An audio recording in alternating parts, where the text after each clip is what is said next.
So you want to put something in a bag. What can make it easier? I'm going to show you how.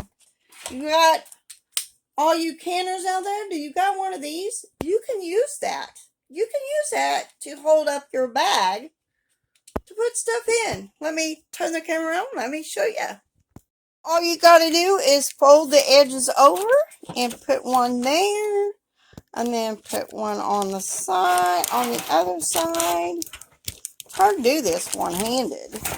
But there you go. And then all you have to do is fill it up just like that. It's so simple, so easy.